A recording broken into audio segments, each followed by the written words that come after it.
Boom! What is up, everyone? Jordan Anderson here, and welcome to another episode tonight. We're talking about the main question that I have for you. Are you really a wedding photographer? So let's get started. For those of you who are just now joining, or maybe this is the first time you're watching me, my name is Jordan P. Anderson. I am a pricing coach for wedding photographers. I help wedding photographers raise their rates and therefore make more money in the process. And tonight, still playing around, make sure the mic is all good to go. I'm always playing around, always upgrading the software, upgrading the look. But tonight is going to be one of those short, compact lessons that I have for you. This question, are you really a wedding photographer, is really going to be centered around two things. It's going to be centered around the belief in who you are and how we see ourselves, our identity, and then striking that balance between being moldable and also having how closely do you cling on to that identity that you are, or I am, a wedding photographer. So let's get into it. Over to my handy dandy slides. Boom! Looking good. Are you really a wedding photographer? Tonight's two lessons are going to be about belief, and it's going to be about balance. Let's get to first lesson number one, the belief. My question to you, what are you? Are you a wedding photographer? If someone were to ask you at a party, if someone were to ask you online, or if you're having some, random conversation with a friend or an acquaintance or a relative, and they say like, "What do you do?" or "What's your job?" And do you say that you're a wedding photographer, or do you say that you're you just say that you're a photographer? And I want you to kind of ask yourself that, like, if someone were to ask you that, what would you say? Would you just, because some people, the idea to fully commit to I am a wedding photographer takes a lot of guts, and sometimes can change the conversation with what you're having with the person across the table from you. That might change their perspective of who you are. And if you just say I'm a photographer, then maybe that's a little bit of a safer option. Or maybe you're not, maybe this is your first year as a wedding photographer, and you're not as proud to be a wedding photographer because maybe you don't have that full confidence just yet, or like you've only really shot only like 2 or 3 weddings so far, so you're not exactly a wedding photographer, but you really actually you are. So I'll kind of ask you this, like, when do you become a wedding photographer, or when do you stop being just a photographer, and when do you become a wedding photographer? Does it just take one wedding? Shooting one wedding, is that all it takes? Or do you have to do this for a year? Or do you have to do this for 3 or 4 years to feel like you're kind of fully confident that I am a wedding photographer? The other angle to it is, if you are describing yourself, whether it is casually in conversation or whether it's in sort of a scenario like, it's on your website, it's on your business cards, it's on your Instagram bio, and you say that you're a photographer, that connotates one version, that one image in people's mind. Oh, you're a photographer. Okay, sometimes you do this, sometimes you shoot this genre, sometimes you shoot that genre. But if you say, I am a wedding photographer, that makes a little bit more of a commitment. And what it also does is it kind of narrows down what people think of you, and also it starts to narrow down how people can help you. In the book we talked about it a couple weeks ago, go back and read Book Yourself Solid. One of the early chapters in the book, I think it's like chapter 3 or 4, he talks about getting good at talking about your job, whether you're at a conference or whether you're at a seminar, or whether you're at a meetup or a group, whatever, or you're online, or you're, it's day one at a company and everyone says like, okay, let's go around the room and introduce ourselves. How do you introduce yourself? Because when you introduce yourself as a wedding photographer, you start to filter out the results that people have in their mind. Like, that sounded kind of weird, like everyone's a Google search result, but you want people to have this kind of Rolodex moment when you're trying to network with people, when you're trying to connect. You want people to say, like, you say, oh, I'm a wedding photographer, and have people go, oh, okay, wedding photographer, because then they start to think who is getting married in their life that they might know that you can connect them with. Because if you're having a great time with this person, they want to connect with you, and they want to, you want to reciprocate some good feeling between the two of you. They might start to recommend you something, or now that you're in their network, they want to help you, or they want to be as, they want to return the compliment as much as they can. And they're going to have this Rolodex moment. And if you just told them that I'm a photographer, then they might give you a call, or they might start suggesting, and I'm sure this has happened to you, you start getting these kind of weird project suggestions, or people say, hey, I know you say you're a photographer, but have you ever done real estate photography? And you this whole time are doing wedding photography, and you didn't exactly make that clear or articulate that to the person, and now they think you're a real estate photographer, or they're giving you a call about, hey, do you also do brand photography? Or like, my daughter, she's having her soccer game next Saturday. Do you do sports photography, or can you come and do like little kids soccer photos as well? And so this is why it's so important that you articulate, I'm not just a photographer, I'm a wedding photographer. Slides. Boom, boom, boom. You have to commit. We have to and this is the other thing too, that we also, with committing, from the networking side, from a business standpoint, there's also this constant, it feels uncomfortable a little bit. I think that's why a lot of photographers, and even me, have done in the past, where you don't want to be pinned down. You don't want to feel like you're trapped in, or painted yourself into this corner that, well, that's all I am. I'm just a wedding photographer, so I can't do any other projects, or there's no other way out, or there's no other alternative to what I do. And we find that the opposite actually happens. The more we kind of dive down into our niche, and kind of dive down into, I only serve these types of clients, we find that our world opens up way more, and we become more of an expert, and we start to find more of the nuance inside that little tiny corner that you thought was so limited and so close-minded.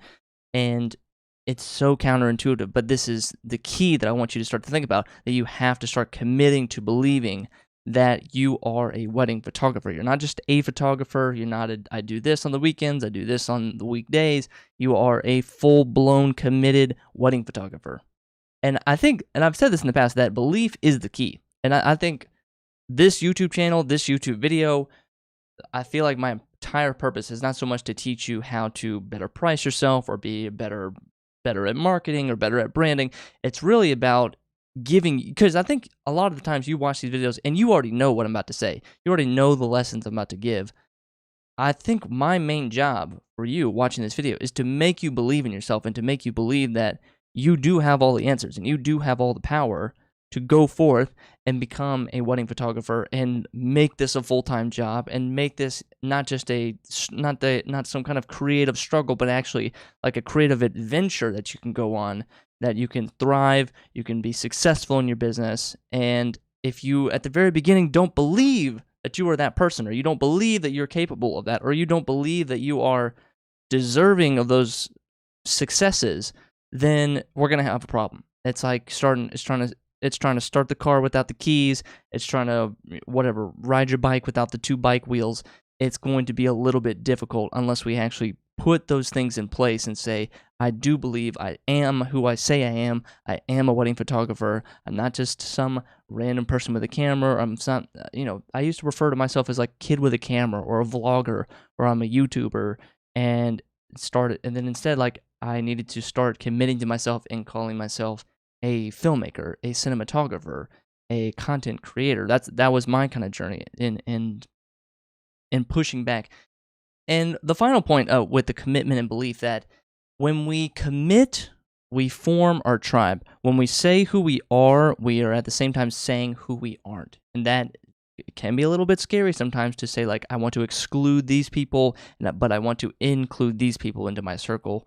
But that's how we form stronger relationships. That's how we form more impactful relationships, and that's also how we get to the bigger projects that you're looking for, if we start to really align with that identity that we are a wedding photographer, because now that opens us up into the wedding photography community. You're now exposed to wedding planners that can get you other jobs, and you start to become a part of that world, a part of that industry, a part of that tribe, that makes it so that you're not just kind of, I'm half in the door, I'm half out the door. You're the guy at the party who is like about to leave, or if they hear about some other good party, they're going to go to that one instead of being right here, being fully committed to where you are, who you are, and having a great time. That's So I'll pause there on like the idea of commitment. But a great quote from Blair Enns is, this comes from Pricing Creativity, the book. We must pick one door, walk through it, and never look back. That is the hardest part, I think, when starting our business, when choosing a niche, when choosing a target audience, when choosing our identity, that we're going to say, I am a wedding photographer, or I am an elopement photographer, or I am a North Carolina elopement photographer, to set those, to put that up in front, to write that on the mirror, and to look at yourself and say, I am this, is truly powerful, but it's also at the same time extremely difficult. But it's a task worth doing. Lesson number 2, the balance. Talk about the balance. So now I'm gonna. So everything I just said, let me kind of throw you in a U-turn and kind of throw you in the opposite direction.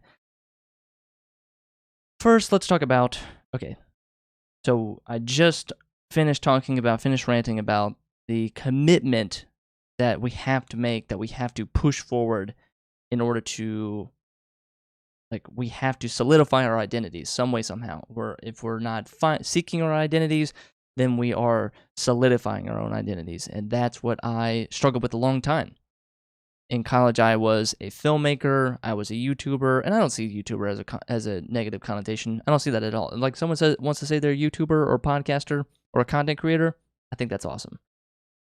With my identity crisis I was having was, a lot of the jobs I was doing was video editing, but a lot of the jobs that I wanted to do in the future, or the kind of my career aspirational goal in the filmmaking world, was cinematography.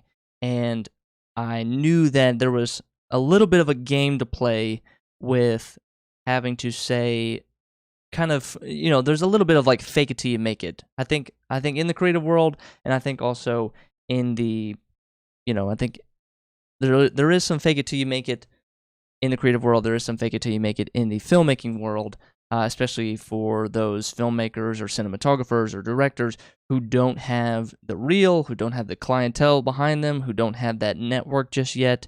And that's what I was facing a lot in my early career. I had no network. I had one full-time job at a video production house.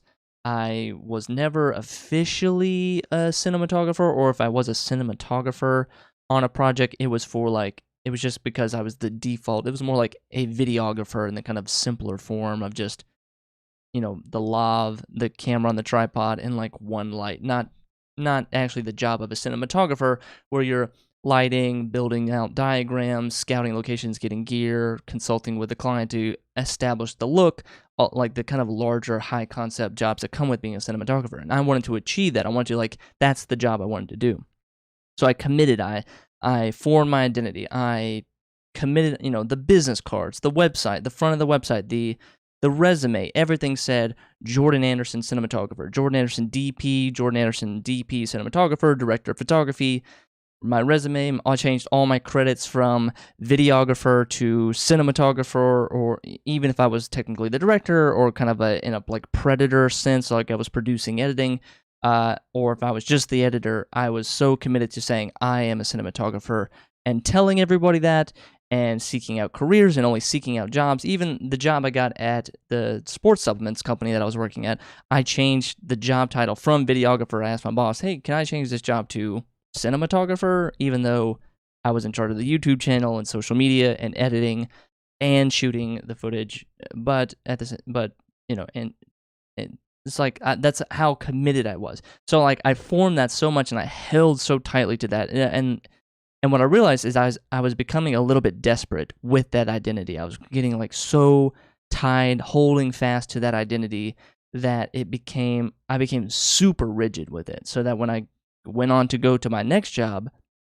in DC, I was still in that laser focus mode of I want to be a cinematographer, I want to be a director of photography, and then being placed in a job that was 50% video editing, 50% videography, and not very much cinematography, not very much director of photography in the kind of high concept sense of the word.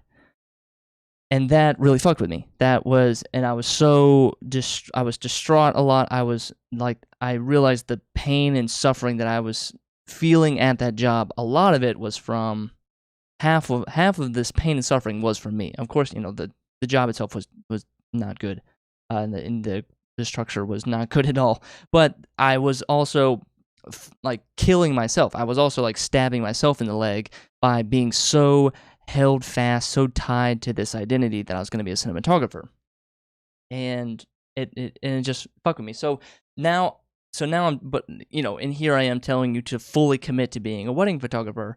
Now we have to find like, okay, there has to be some kind of balance, because then you start to think, all right, if in 2020 you were a wedding photographer and you fully committed to being a wedding photographer, and now you find out that you cannot be a wedding photographer technically, or in 2020, what did you do? Did you still call yourself a wedding photographer, but then you went on and did like some marketing job or some social media job?